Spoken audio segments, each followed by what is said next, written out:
নির্বাচিত সংসদ, একটা নির্বাচিত সরকার যারা আগামী দিনে এই 31 দফা বাস্তবায়ন করবে এবং জনগণের কাছে যে আমরা প্রতিজ্ঞাবদ্ধ যে বিষয়ে সেটা আমরা বাস্তবায়ন করব।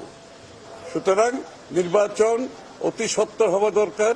একটি নির্বাচিত সরকার যত তাড়াতাড়ি ক্ষমতায় আসবে, যে বাংলাদেশের বর্তমান অর্থনৈতিক, সামাজিক, রাজনৈতিক এবং বৈদেশিক যে বিষয়গুলো আজকে আমরা সম্মুখীন হচ্ছি, সেগুলো একটা নির্বাচিত সরকারের পক্ষে দ্রুত সমাধান দেওয়া সম্ভব।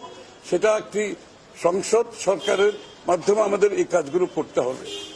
আর সংস্কারের বিষয়ে যেটা আমরা আলোচনা করেছি, সংস্কার করতে হবে সংসদে, একটা নির্বাচিত, জনগণের নির্বাচিত সংসদ সেই সংস্কারগুলো সংসদে বাস্তবায়ন করবে।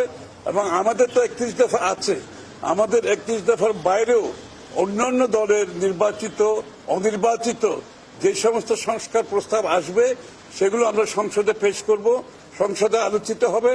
এবং বর্তমানে যে সংস্কার কমিটিগুলো করা হয়েছে ইন্টারিম সরকারের মাধ্যমে, যে সংস্কার কমিটিগুলো তৈরি হয়েছে, তারা যদি সংস্কারে যদি কোনো প্রস্তাব রাখতে চায়